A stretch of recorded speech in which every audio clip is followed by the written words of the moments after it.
We're here at the Mindset Summit in Las Vegas, meeting some of the most amazing people. And you sit and look at who is here. You should be here, number one. Why are you not here? Why are you not paying attention to this venue? Be sure to, because I got a guest on today that's going to just get you so excited about what's going on. First of all, I want to welcome you. Thank you so much. We just Thank you for having me. Yeah, we just met. Pavan Literally. Just literally met. But when I start hearing your story, you're an attorney. I am. You have an amazing background. Thank you. But what's captured your attention recently was crypto. We're going to get to that in just a minute. Before we do, give it a little bit about your background. Yeah, great. Thank you. So yes, I'm an attorney, and I've been practicing law for 14 years. Actually went to law school at night. So I have a different perspective. Yeah. And I also have an MBA from MIT Sloan. So I have an interesting kind of background. Yeah. And I worked in compliance and regulation for many, many years for NASDAQ. So I'm rooted in the industry and rooted in regulation, which really made a nice pivot to get into digital assets and crypto. So I want to, I would love to get so much of your background, because if you could, you got to check out how can people learn more about you? Because we're going to go into the crypto side of it, but I want people to learn more about you. Yeah, like, could you just look at my Instagram. I'll put, I'll put the link on this. Yeah. It's Manny Alicandro, MANNY_Alicandro is my last name. Yeah. Manny, you've gotten captured by crypto. Absolutely. Why? It's phenomenal. I know it's phenomenal, but go into that. What captured your attention about it? What was it, the thing that just really ignited your interest? Just think about this. So let's use this as a use case. Someone wants to, assuming things are okay with China, right? For argument's sake, assuming. Might be a big assumption, but be that as it may. Yeah. So I want to buy something from China, and I want to pay someone in China. Right? And it's 10,000 US, right? You're going to have currency issues in terms of, do I need to change, have exchange of the US dollar into the Chinese yuan, right?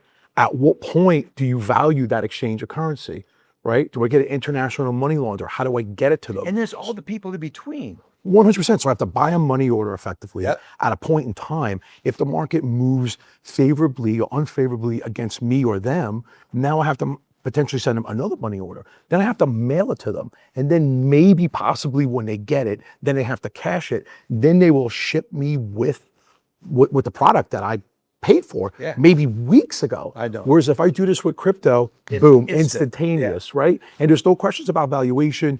There's no questions about immutability because it's on a blockchain, transparency. Immutability is one of those big issues. Absolutely. Explain that to our listeners, because a lot of people don't understand that. Think of the blockchain as a huge spreadsheet, and every transaction is on that spreadsheet. That's right. So if you instantly and permanently, when we talk about it's indelible, means it can't be deleted. No one could go into that blockchain cell, like if it's a spreadsheet, and hit delete. It ain't gonna happen, right? It's permanent. So for example, there's a company called Chainalysis. Chainalysis, like chain analysis, but Chainalysis. Right, they got rid of the A. Okay. And they're a multi-billion-dollar company, and they have one client now. It's the United States government. Well, okay, so why is this important? Why is this important? Because crypto is pseudo-anonymous. It's not totally anonymous.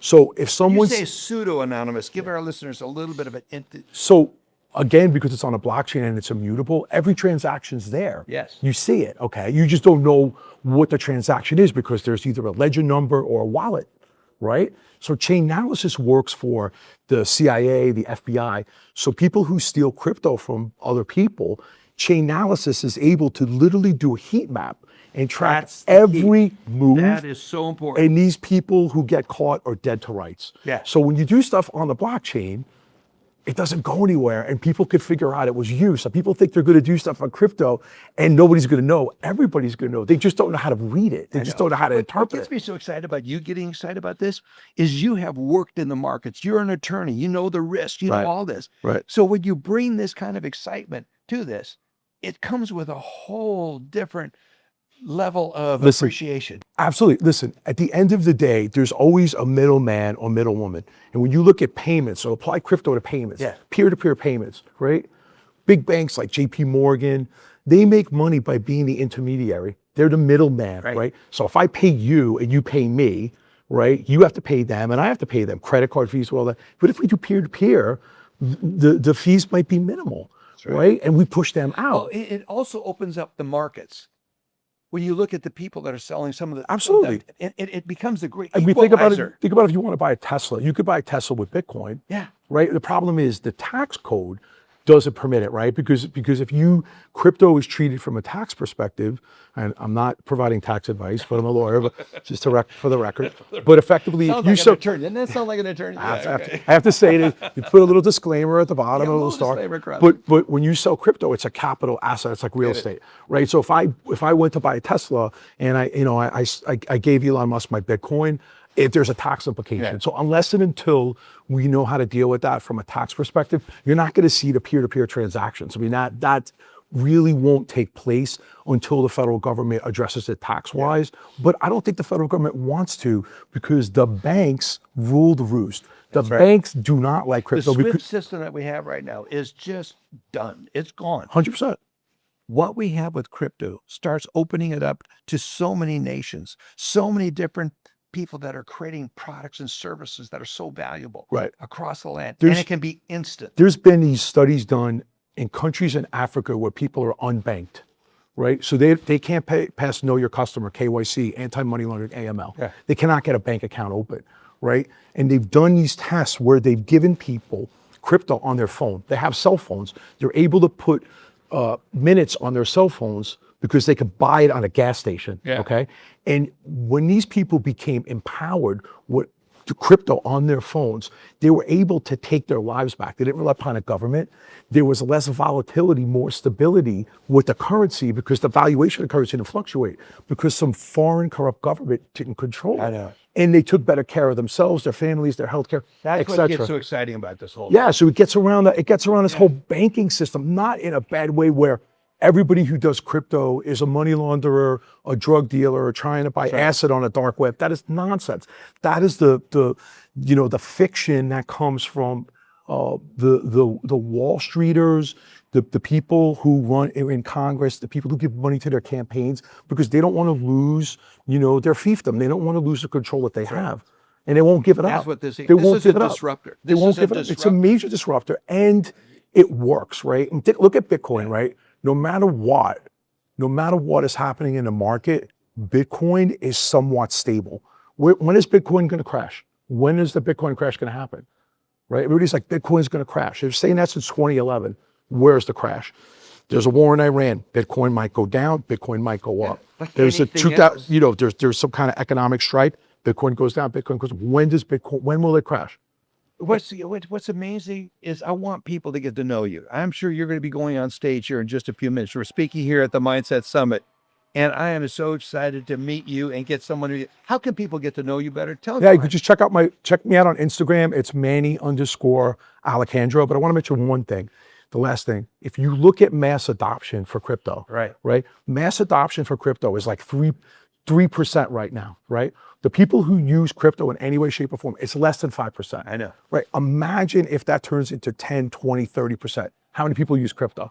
Right? And then what's going to happen to the banking industry, financial services, brokerage industry? It's going to radicalize it. And then as you get into tokenization, when you tokenize stocks, that's going to really help out. Where do you see this going? In your vision, the wildest, craziest vision where this could go?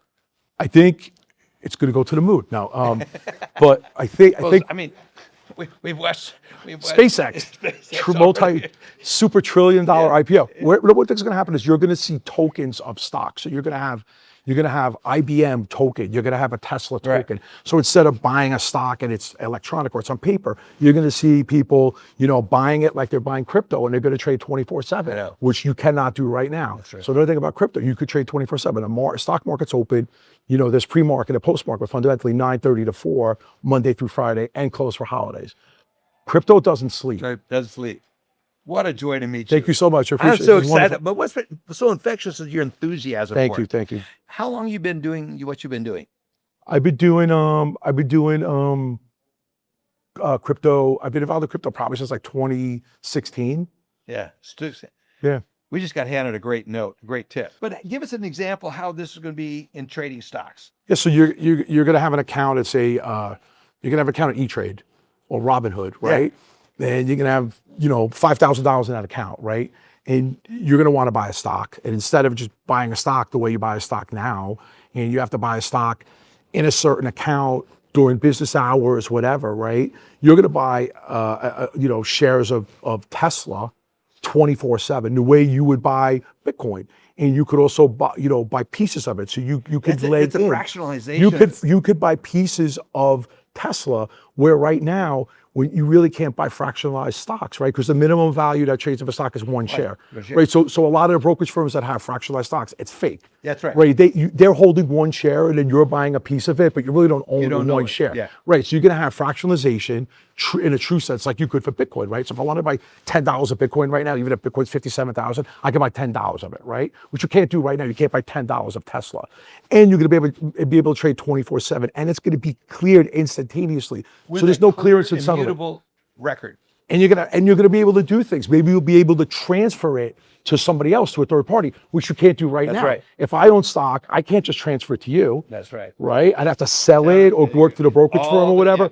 Yeah. So you're gonna be able to immediately do things that you otherwise can't do, which is gonna revolutionize the industry. That's why Kraken, Coinbase, they have major efforts with regard to tokenization that you'll see within the next probably 3 to 6 months. And the Securities and Exchange Commission is really pro crypto. Paul Atkins, the new chair, he's super into crypto. He's come out with a rubric of how we could do tokenization of assets. So yeah, very exciting. The future's bright. Yeah, I think, and then also the tokenization and the fractionalization of ownership of real estate. That gets me excited when you start realizing. Well, yeah, you could do the RWAs, the real world assets. You could bring liquidity to otherwise illiquid assets like real estate. Yeah. I work with a company that tokenized a Ferrari. They tokenized LeBron James rookie cards. So you could buy, they bought a LeBron James rookie cards, like $3.5 billion. They put it in a trust. And then you bought tokens, which are effectively shares. So you own a piece of that card. Or the Ferrari, they tokenized the Ferraris. You could buy a piece of the Ferrari, and then you could trade it. They had certain trading during certain hours, but it was awesome.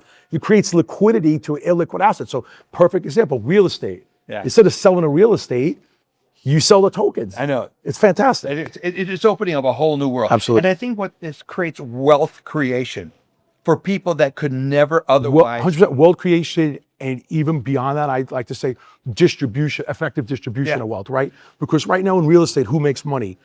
The investors, the owners, The traders. the real estate agents, right? But if you're going to buy if you're going to sell tokens, there's a whole new ecosystem of people that you're tapping into that don't exist today. Yeah.